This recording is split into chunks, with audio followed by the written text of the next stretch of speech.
The tallest building in the world, the Burj Khalifa reaches 830 meters into the sky, which is taller than both the Great Wall of China and the Empire State Building.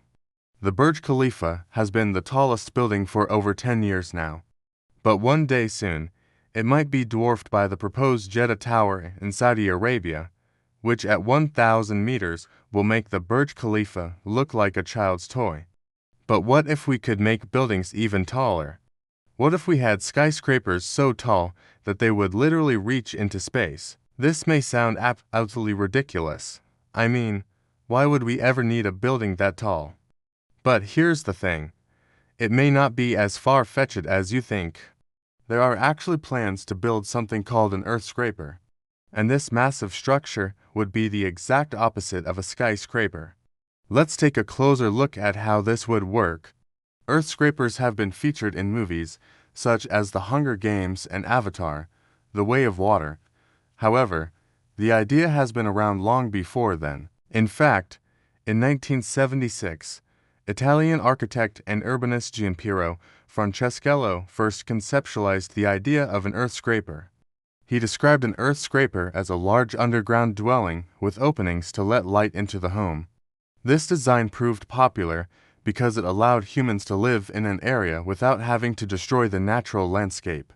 It was seen as an eco-friendly method of housing. However, the idea didn't really go anywhere until 2004, when Iraqi British architect Zaha Hadid designed the Cardiff Bay Opera House in Wales.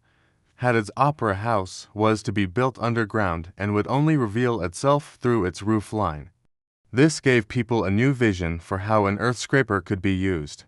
Instead of being solely functional, an earth scraper could be beautiful and aesthetically pleasing as well. Another architect, James van der Rohe, has said that he had the idea to create an earth scraper when he saw a plowed field where a neighbor had removed the topsoil to expose the subsoil. He thought to himself that the subsoil wasn't really all that great to look at, but what if he could create a design that made it appealing? So he set out to do just that.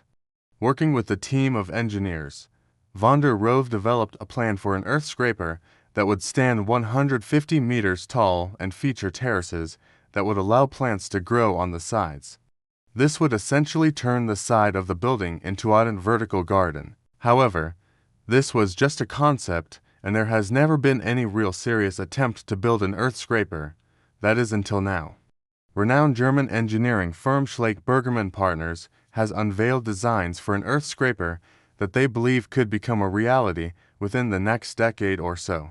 Their plan features two towers that are 185 meters tall. And while that isn't quite as tall as the Burj Khalifa, it would still be the tallest building in the world if it were built. So why is it considered an earth scraper if it's not even the tallest building? Well, it's because of how it's built. You see, instead of rising upwards, the two towers of the earth scraper will burrow deep into the ground. They will look like giant upside-down V's. The two towers would be connected by a central hub, which would make the entire structure resemble a boomerang.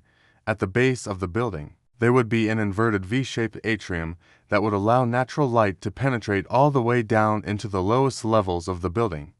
It's estimated that the earth scraper would contain over 80,000 square meters of floor space, which is about the same amount of floor space as the Shard in London. The reason why the earth scraper would be able to house as much floor space as a skyscraper is because it won't have nearly as many structural components. Since the building is going downwards instead of upwards, it can rely on the earth for support instead of needing steel girders and concrete pillars. The earth scraper would be built in Saudi Arabia, which is an obvious choice considering the country is already home to the tallest building in the world. Plus, they have plenty of oil money to spare. The earth scraper would be built in the city of Jeddah, which is on the coast of the Red Sea. Right now, Jeddah is mostly known for having one of the largest and busiest airports in the world. So, why would they want to build a massive earth scraper there? Well, it's because they're running out of space. Or more accurately, they're running out of usable space. As of 2023, Jeddah is home to over 5 million people. However, It's expected that the population will double in the next 30 years. So that means they desperately need to find a way to fit more people into the city. And honestly, the Earth scraper makes a lot of sense. It will allow them to house hundreds of thousands of people without having to expand the city. On top of that, since the Earth scraper will be built underground, it will protect the residents from the harsh weather conditions in Jeddah. Summers in Saudi Arabia are unbearably hot, with temperatures often exceeding 50 degrees Celsius. But inside the Earth scraper, the temperature would remain a comfortable 21 degrees Celsius year-round. Plus, if you've ever visited Saudi Arabia, you'll know that it's in the middle of the desert, so there aren't exactly towering trees everywhere to block the sun and provide shade. With the Earth scraper, the architects believe that it will actually help improve air quality because it will provide shade over a large area. This in turn will reduce the heat waves and help cool the surrounding area. Now, I'm sure you're wondering about the cost of building such a structure. And I don't really have an answer for you. It would obviously be extremely expensive. And in fact, no one really knows how expensive it would be. Obviously, it would cost billions of dollars. But whether or not it would be worth it for the Saudis is debatable. When the Burj Khalifa was built, many people criticized it for being wasteful and unnecessary. But now it's a major tourist attraction and brings in millions of dollars each year. So, maybe something similar could happen with the Earth scraper. In terms of construction, there really aren't any major issues that can't be overcome. The biggest challenge will be boring the holes for the foundations of the building. But once that's done, the rest should be pretty easy.